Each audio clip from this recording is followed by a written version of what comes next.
So hey, what's up guys? This is Dan from Guitar from the Heart again, and in my last video I started to talk about just some of the frustrations that we go through when we're trying to pick up this beautiful instrument, the guitar.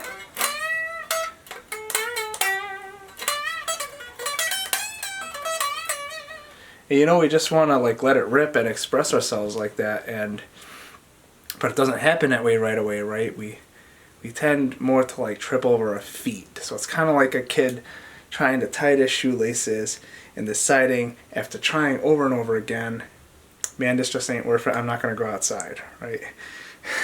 So I made a funny video about that, but yeah, and I kind of rambled about that, but I actually started that video because I was practicing my guitar in my house here, and I was trying to I was thinking about technique and form and how some of the things we can do to improve our form. And so let me just, again, this is an unprepared video. I'm just kind of getting my thoughts out here as I see it, because I've been practicing my form a lot in the last month or so, and I got some insights, so I want to try to share a few of those with you tonight. So, 1. This is not news, but it's very true. If you want to have better form, in particular when it comes to speed and efficiency in general, you want to focus on doing smaller movements. Forgive my cat if she's coming in loud. She's being a real pain in the butt tonight. Misbehaving. But anyway, very distracting, I might add. That's not helping my efficiency. It's not helping my efficiency, Charlie. That's my cat's name. But anyway, small movements will increase your efficiency with your form. In particular, I've been focusing on pull-offs, and I'm going to probably do an extensive type of something in the future, just focusing on this, because this has been a major pet peeve for me. Pet peeve? My cat? Never mind. Anyway, it's been a major pet peeve because as I begin to play faster and faster, say I'm doing lots of whatever,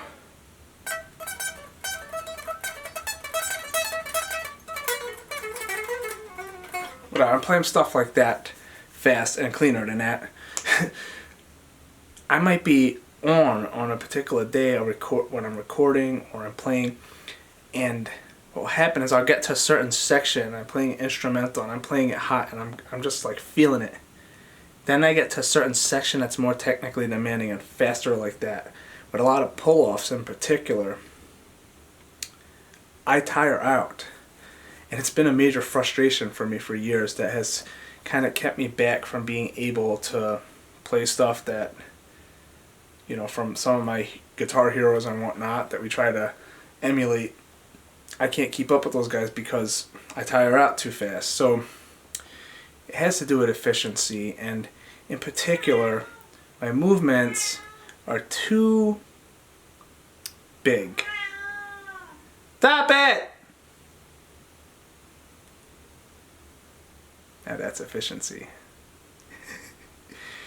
My movements are too big, and it causes me to tire out.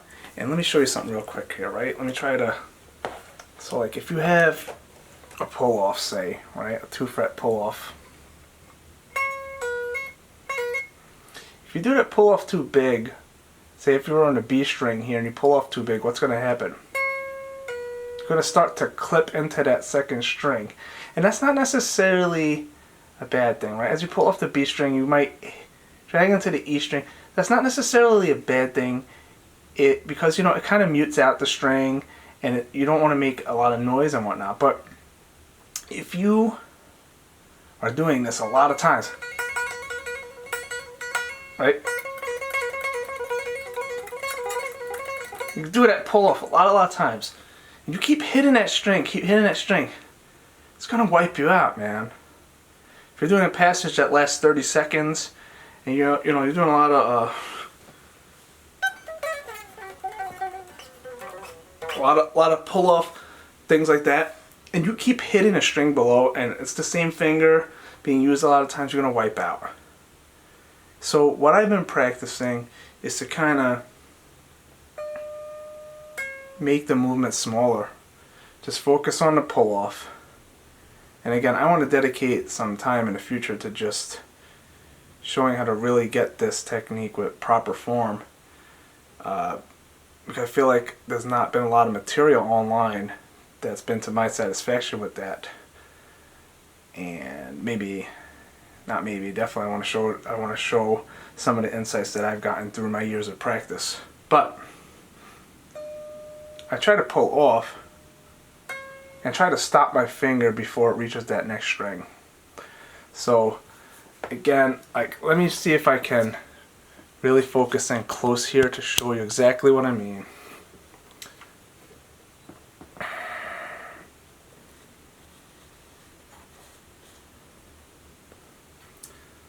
There's my two fingers.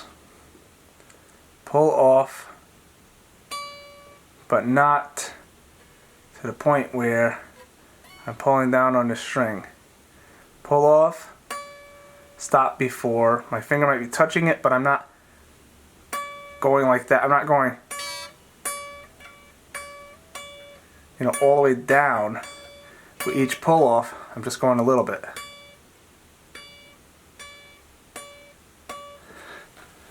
And I have no idea how well that's going to actually show in the final footage, but a lot of times with efficiency, we lose our efficiency when our movements are too large or too exaggerated. And it might feel great, and I struggle a lot with this myself, to do certain movements in an exaggerated way when you're performing, or when you're performing for yourself in a mirror, because let's be honest, we perform for ourselves a lot more than we get to for others, most of us. But if we do these exaggerated movements, we tend to, they're just too big. They're too big for us to get maximum speed, get maximum efficiency out of those movements. And if you're trying to do something and you're trying to ramp up the speed, the bigger those movements are, the more you're going to tire out as you try to, do the motion over and over and over again. You're doing the wrong motion over and over, too much strength and too much energy, you wipe out. You want it to be smooth and even. But anyway, that's what I wanted to share with you tonight. Hopefully it makes sense after I am done recording and I play this back, that it doesn't sound like a complete ramble, because my cat is very distracting. See, I can't even say distracting right. Anyway, guys, smaller movements, if you're trying to develop speed in particular, smaller, smoother movements will definitely win in the long run. Even if practicing them, you have to do it very slow over and over and over again, and it just feels awful when you're first practicing it and trying to develop that muscle memory. With time, it's going to increase your efficiency, and I've definitely seen in the last month some efficiency increase in my pull-offs, and it feels great. So just wanted to share that with you. Play the guitar from the heart and have fun with that. I hope you get to play a lot more than I'm getting to play this month as I'm dealing with my living situation. Take it easy, guys.